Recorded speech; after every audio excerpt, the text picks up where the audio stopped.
Welcome back to another episode of the Noonan Show. I'm your host, Noonan, and last week we had a fun week of college football, I would say. Some unexpected things happened, a lot of upsets. Some ACC contenders got taken out of the picture. We saw Penn State come up short against Ohio State, and it was just a fun weekend. A&M got beat by South Carolina in a second half where A&M could do nothing right. And it was just all around a pretty fun weekend of college football. And now we're going to get into some of the biggest games of the week, and we're going to start off with this Penn State versus Ohio State game.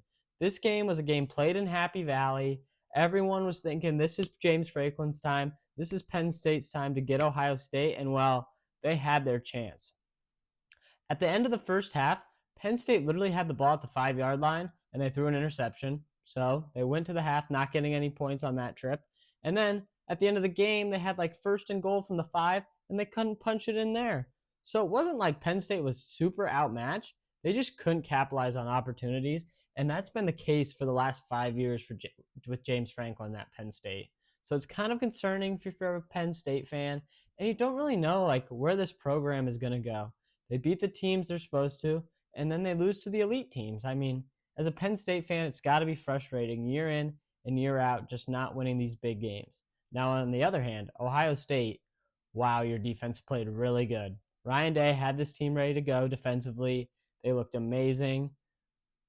That's all I got to say, really. I mean, Penn State couldn't move the ball. They had a pick six at the beginning of the game and a field goal at the beginning of the game, and they scored 3 more points the rest of the game. So hats off to the Ohio State defense. Ryan Day, their team, could be clicking. They got a matchup against Indiana here in a couple weeks, and that's going to be a fun one. Ohio State was also able to get the run game going this week a little better. Something I didn't think they'd be able to do, but they did. So I was impressed by that. I mean, this could have been a 2-score game, too, if Will Howard didn't fumble the ball on the 1-yard line. So who knows what would have happened if he didn't do that. But overall, a really good win for Ohio State. Keeps them alive, keeps them feeling good. They got a train in the background. Must be 1 o'clock or something like that. But yeah, big win for Ohio State in Happy Valley. I'm impressed by the Buckeyes, to say the least. I don't know if you could even hear that train in the background, so I don't know why I mentioned it. Next, we'll hop over to the ACC, where there was 2 matchups that I just got dead wrong. I'll say it.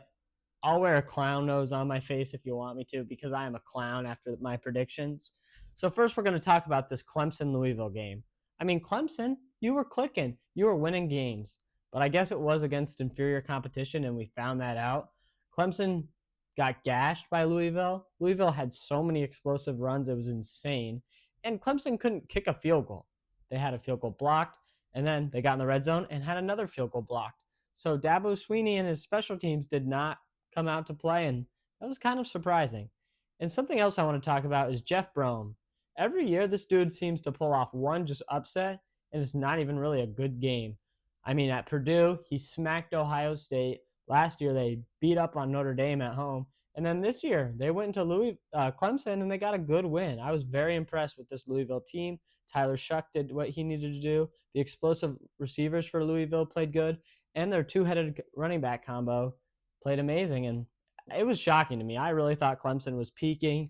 I thought they were looking good. But now we have to look at Clemson and say, what's Clemson's outlook going forward? Not just this year, but for the future. Dabo Swinney has prided himself on not going into the portal. And ever since that, the portal era has come about, Clemson hasn't been the Clemson we knew in the late teens, like the late 2010s. So yeah, it's a little concerning for Dabo Swinney and Clemson because, I mean, they just have not been at the level that they needed to be to compete for national championships.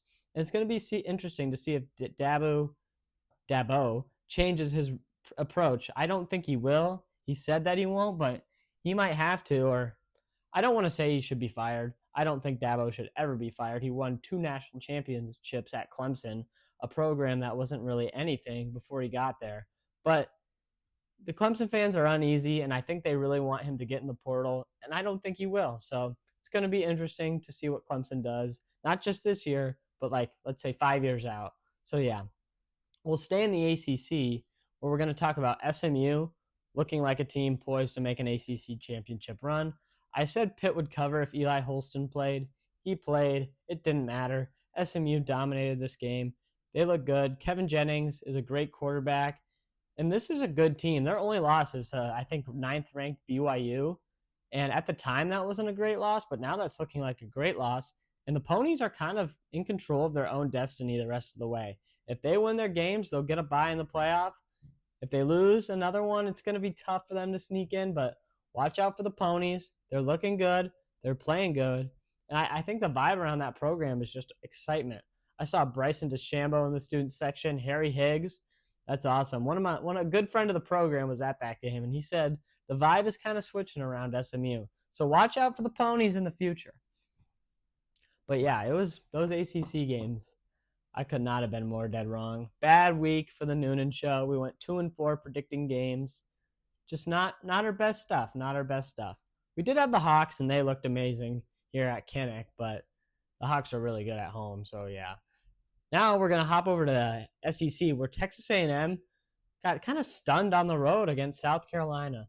Texas A&M, they went with Marcel Reed in this game, which I thought they would, and he played okay. He didn't play elite. I mean, South Carolina came off hot right out of the gate. They scored a touchdown, got a stop on 4th down and scored a touchdown. And you're like, oh, wow. But then A&M calmed down. They got back into this game, and it was 20-20 at half. And then it just exploded again. 24 unanswered points in the second half of the Gamecocks. I was really impressed. They had so many explosive plays. And then A&M, their offense really didn't get anything going in the second half, which is concerning. I mean, you saw a mobile quarterback just neutralize A&M's amazing D-line. So that could be a problem for A&M in the future. And their season's not over by any means. If they win out, they're in the playoff, no questions asked. A 10-2 SEC team with the wins they've had and the schedule they've had is definitely in the playoff, but they can't slip up anymore. They got to win out. They got to play good. It's going to be interesting to see what Mike Elko does. He's got Connor Wigman, who, I mean, he's been all right. And then he's got Marcel Reed, who's had these high highs and these low lows. So it's going to be real interesting to see what Mike Elko does and how he handles this quarterback situation. So just be on the lookout for that. So yeah, Noonan Show last week didn't do the best. We went 2-4, and it was just not a great week. But we're going to bounce back. I got a couple games that I like, have good reads on. I'll go over some of the biggest games of the week here in a second. But yeah, just not the best week for us. But we're going to bounce back, and the first game we're going to be talking about is this Georgia at Ole Miss game. I think it's at 2:30 Central Time in Oxford, Mississippi. In the SIP is what they like to call it. Lane Kiffin, Kirby Smart, Jackson Dart, Stetson Bennett.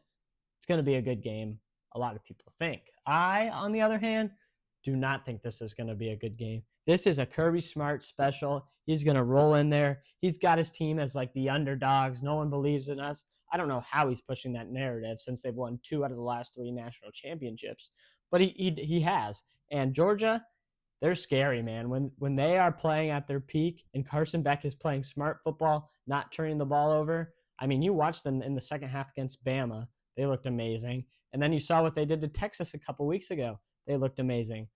Carson Beck, if he cannot turn the ball over, if he can limit turnovers, play a smart game, I think Georgia wins this game by 2 scores, maybe even 10 plus points, definitely 10 plus points, actually, if he doesn't turn the ball over. And I think the biggest thing in this game is Georgia's D-line versus Ole Miss's O-line. In the games Ole Miss has won, they haven't allowed a lot of sacks. They've been good up front. But in the 2 games they lost against Kentucky and LSU, they have allowed more sacks in those 2 games than they have the rest of the season. And this is an elite Georgia D-line. I mean, maybe not elite in Georgia terms, but compared to the rest of the country, this is one of the best D-lines in the country. You saw what they did against Texas, so it's going to be interesting. But Ole Miss does have a great offense. They got Jackson Dart, who he's an elite quarterback. I don't know if I can say he's an elite quarterback, but he's a good quarterback.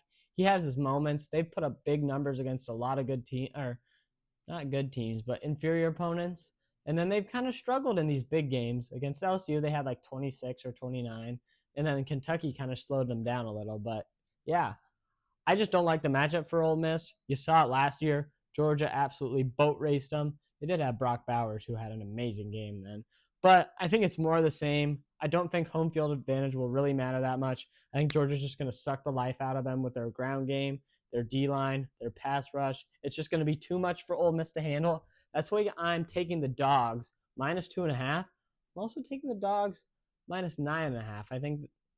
I think that'd be a good play. I'm not gonna lie. Could be a little risky, but I just really think Georgia's gonna win this game. I don't see a way Ole Miss does. Maybe if it'd be a lot of explosive plays and Carson Beck having a really bad game. But yeah, should be a fun Saturday. I will be boots down on the ground in Columbia, Missouri for the Missouri versus Oklahoma game. This was a game where at the beginning of the season I was like, wow, this could be a little fun game. They could both maybe have only 1 or 2 losses, and it could be for maybe a playoff elimination game. Now it's kind of just a game where it's like, Oklahoma, can we keep our season afloat? And Mizzou, I don't even know what Mizzou's going to do. I mean, they came in at number 24 in the college football playoff, but like you saw how they played against Alabama. Despite having a backup quarterback for some of the game, they got boat raced. And then they went to Texas A&M, and kind of the same thing happened. So the two elite to good teams Mizzou has played, they have just been outclassed on every side of the ball. So I don't really know if this Mizzou team should or even can make the playoff at this point. But, you know, I'm going to be there, so I thought I'd talk about it a little. Should be a nice day, though. I love fall games. So, yeah. Now we're going to be hopping over to Texas. And it's not the Texas team you think I'm going to talk about. This is the Texas Tech Red Raiders. They just came off an impressive win against Iowa State in Ames. I mean, Rocco Beck, all those guys, they just couldn't get it done against this Red Raiders team. And they're bringing in, hosting Coach Prime, Deion Sanders, Travis Hunter, Shedeur Sanders. It's going to be a fun game because this Colorado team, folks, is in a position where if they win out, they kind of control their own destiny if they make the playoff or not. Sitting at, 20th in the college football playoff rankings? Not a lot of people thought Colorado would be here at this point. I didn't think Deion and Colorado would be here at this point, but Shedeur's looked good. Their O-line has taken a step from last year, and Travis Hunter is a dog. Like, Travis Hunter is probably one of the best players in the country. He's the Heisman, I think, second favorite for a reason, so he's a front runner. And there's a lot of fun vibes around Colorado. I don't know. I just think it's a fun team. A lot of people hate them. You can hate them. I understand. They talk their crap. But I think Colorado's a fun team. I think they're going to go into Texas Tech and win by 3 or more. I think it's a good spot for them. I don't know. This team, they're rolling. They haven't lost in a while. I mean, their one loss earlier in the season was to Nebraska. And at the time, that looked like a fine loss. But now it's kind of just looking back at it, it's like, how did that happen? But yeah, so just keep an eye on that game. I do like Colorado -3. It's going to be an interesting game. But I think the weapons on Colorado's offense are just going to be too much for Texas Tech to handle. Now we'll go back to the SEC, where College Game Day is going to be Baton Rouge, Louisiana, where Alabama is taking on LSU. The last time these two played here, LSU got the upset. They stormed the field. It was Brian Kelly's first year, and everyone thought, wow, Brian Kelly's going to take this LSU program to new heights. Well, that really hasn't been the case. I mean, they made the SEC championship 2 years ago. They had Jaden Daniels last year, who won the Heisman, but their defense sucked.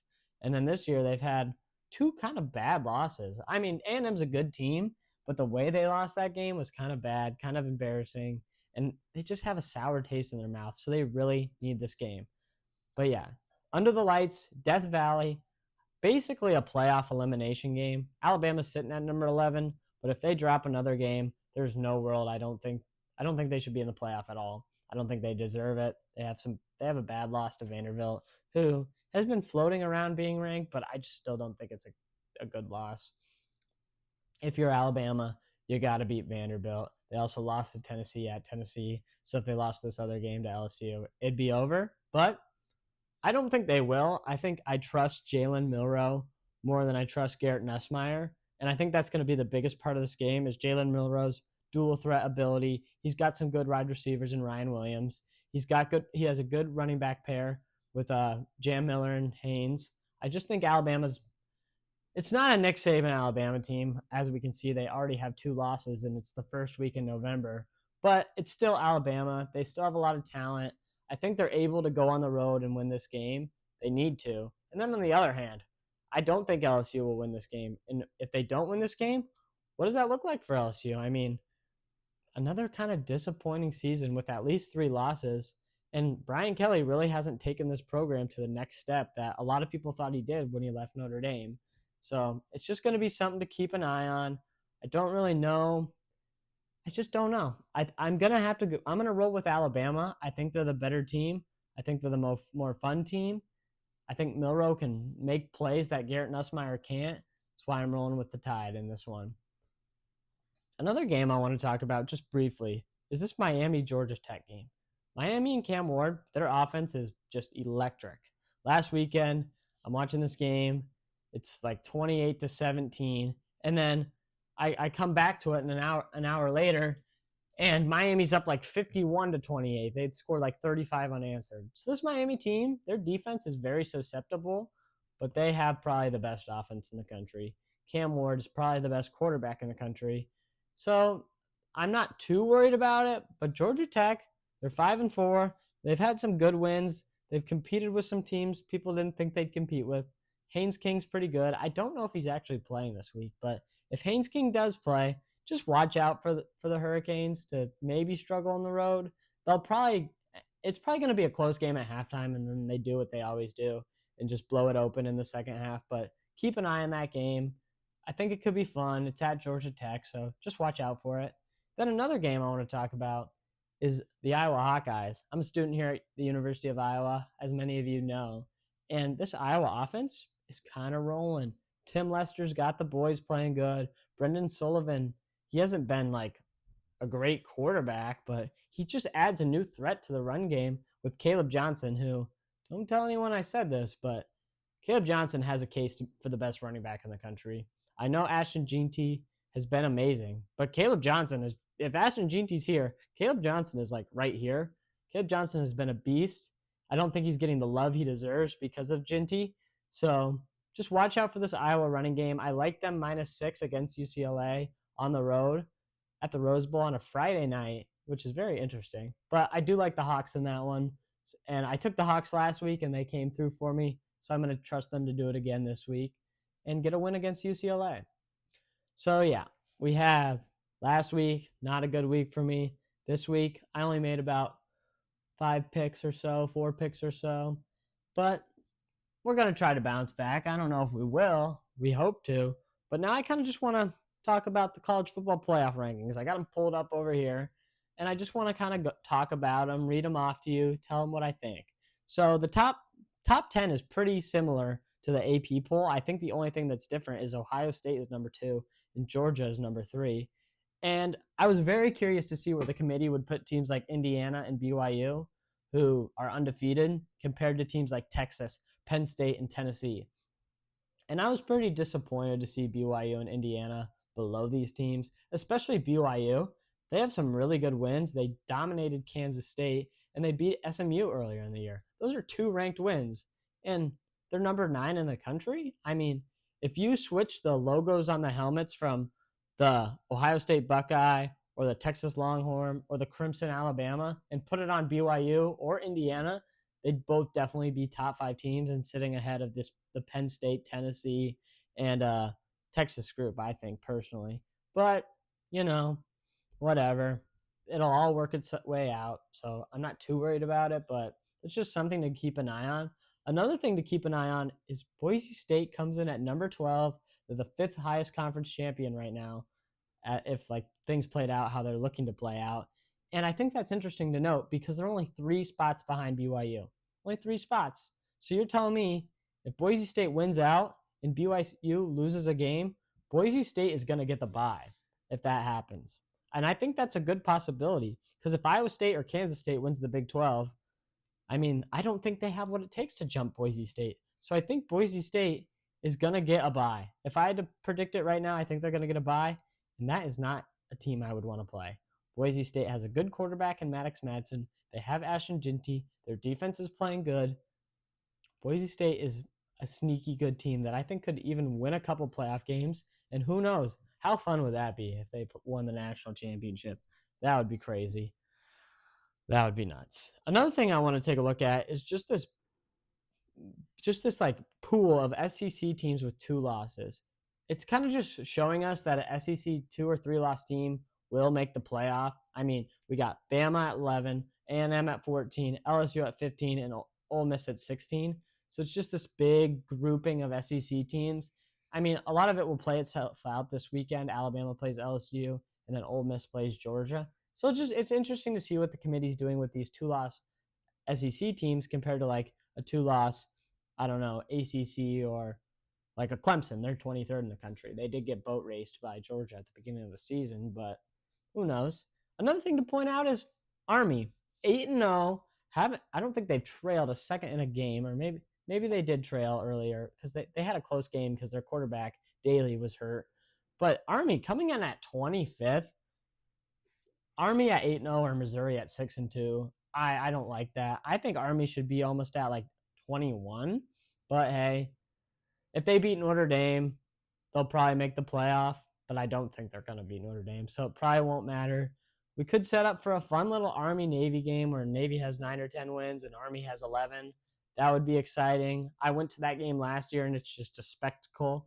I recommend anyone who has the chance to go to the Army-Navy game, go. It's awesome. One of my favorite venues of all time. It was at Gillette. It was just such a cool experience. And I've been to a lot of cool places. Like I've been to a college football playoff game at the Rose Bowl. I've been to a college football playoff game at AT&T Stadium. But this just, even though both teams weren't even that impressive last year, it was just such a neat game. And anyone who has a chance to go to one of those games, I highly recommend it. But yeah, so it's going to be a fun weekend. I mean, we got a lot of good games. It's a big weekend in the SEC. I'd say that's where most of the big games are happening. There could be some surprises. I mean, a lot of times when a week where there's only like 2 or 3 like marquee games, that's when a team just gets stunned out of nowhere. The team I'm worried about kind of this week is maybe Notre Dame. I know Florida State isn't the best team, but I feel like they're still talented. I think the line's like 26. I kind of like the Noles in that one, but I don't know.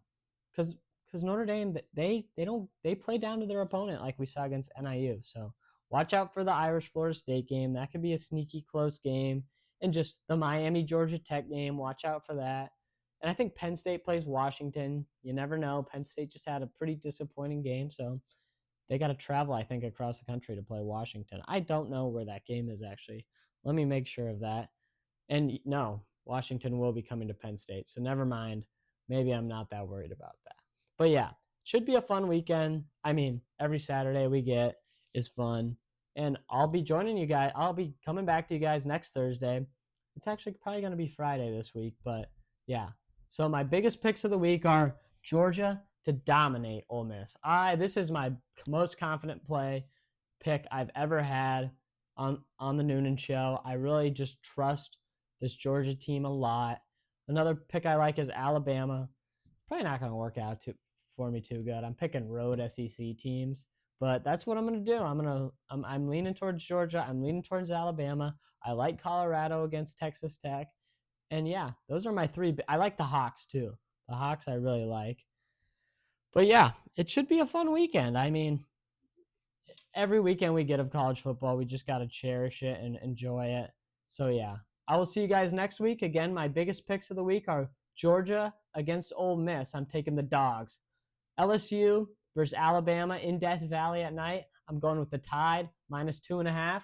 And then Coach Prime Time Sanders. I'm taking them in Colorado -3. I also like the Hawks Friday night. And watch out for that Notre Dame Florida State game. Could be a little closer than people think. But yeah, have a great week. And that was the Noonan Show.